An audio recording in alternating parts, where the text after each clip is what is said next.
They just revealed 4.16 pricing. The part nobody is connecting. What if everything investors are talking about right now is missing the real connection? A number like 4.16 pricing has been circulating across currency communities, creating confusion, speculation, and endless debate. But here's the real question nobody is answering clearly. Is this just another rumor cycle, or is it pointing towards something much deeper happening inside Iraq's economic structure? Because at the same time this discussion is growing online, real-world financial pressure points are shifting in the Middle East, energy routes are changing, and Iraq's economy is facing one of its most sensitive phases in recent years. And if you connect these pieces the right way, the picture looks very different from what most people believe. Stay with us until the end, because the final part of this breakdown reveals why so many investors are connecting dots that may or may not actually belong together.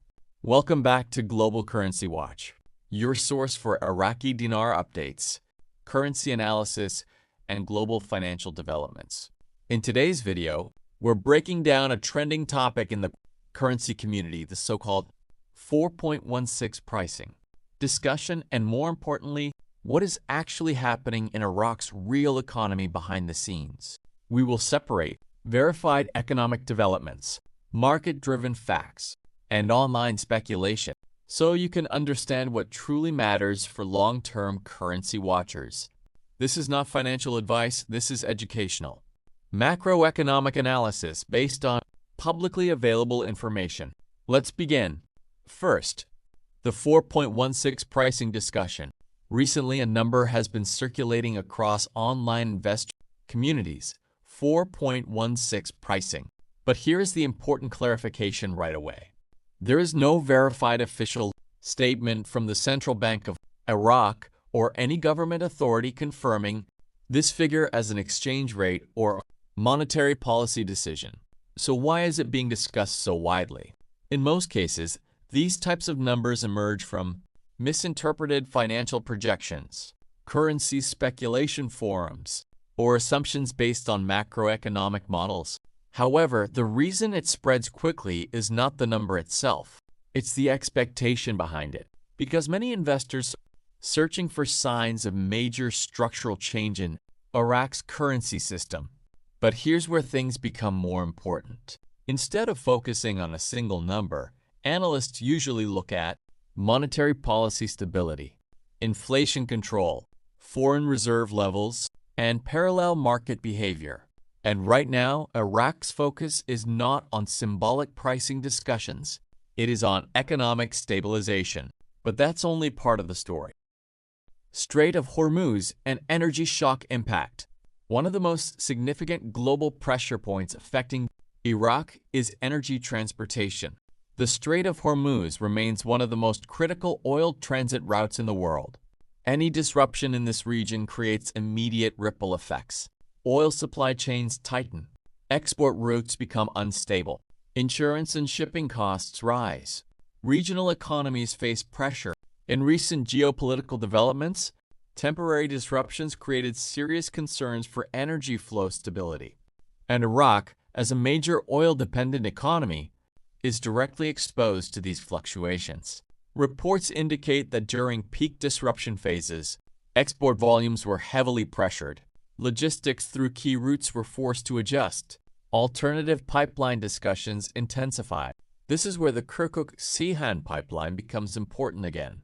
Because when one route becomes unstable, Iraq must rely on alternate export infrastructure to maintain revenue flow. And revenue flow is directly tied to government spending, currency stability, and long-term fiscal planning. So while online discussions focus on pricing rumors, the real pressure is happening in oil logistics and export stability. Baghdad political shift and digital transformation. Inside Iraq, another major development is unfolding. Political and administrative restructuring. A younger generation of leadership is increasingly being linked with modernization policies, especially in banking systems, digital payments, anti-corruption mechanisms, and financial transparency reforms. One of the key priorities being discussed in policy circles is reducing reliance on cash-heavy informal transactions. Why does this matter? Because economies transitioning toward digital systems typically aim for better financial tracking, improved tax collection, stronger banking credibility, and international compliance standards. These are long-term structural reforms, not short-term currency events. And this is where many investors misunderstand the situation. They expect immediate visible outcomes. But in reality, these changes usually take years to fully impact the economy. What we are seeing now is not an endpoint, it is a transition phase. CBI rate policy and market reality. One of the most important anchors in this entire discussion is the Central Bank of Iraq's official exchange rate policy. The current publicly known framework continues to emphasize stability of the official rate, reduction of the gap with the parallel market, inflation control, monetary discipline. There is no verified policy announcement supporting sudden revaluation scenarios. Instead, the operational focus remains maintaining currency stability, strengthening banking compliance, managing foreign reserves responsibly. Now, here's the key analytical point. Currencies do not revalue based on speculation. They strengthen or weaken based on economic productivity, foreign reserves, inflation control, investor confidence, political stability.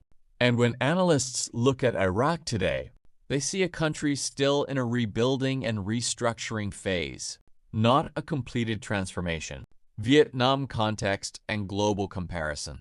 Now let's briefly shift to Vietnam.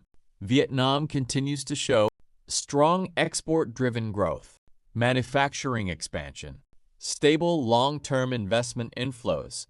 However, like all developing economies, it also faces currency pressure management, inflation adjustments, global demand sensitivity. The Vietnamese dong reflects a different economic model compared to Iraq. Vietnam is export-led. Iraq is resource-dependent. That difference is critical because investors often compare them incorrectly as if they follow the same economic path. They do not, but both are influenced by global macroeconomic forces. Dollar strength, oil prices, trade flows, and geopolitical stability. Investor psychology. One of the biggest drivers behind rumors like 4.16 pricing is not economic data, it is psychology. When markets feel uncertain, people search for hidden signals, secret confirmations, pattern connections. But financial reality rarely works in that way. Instead, real developments are usually slow, structural, data-driven, and publicly observable. The challenge for investors is patience, because macroeconomic transitions take time, not moments. Big takeaways. Let's summarize the key points. There is no verified official confirmation of 4.16 pricing. Iraq's economy is focused on stabilization, not sudden valuation changes. Oil logistics and geopolitical routes remain major economic pressure points.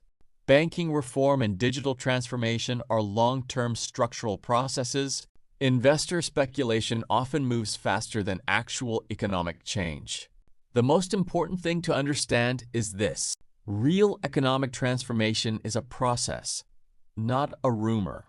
So when you hear discussions about numbers, theories, or hidden connections, remember to step back and look at the bigger picture. Because in global economics, what matters most is not what is being claimed, but what is actually being built over time. What do you think is driving these discussions right now? Share your thoughts in the comments below. And if you want in-depth Iraqi dinar updates, global currency analysis, and macroeconomic breakdowns, make sure to subscribe to Global Currency Watch and turn on notifications so you never miss an update. Thanks for watching.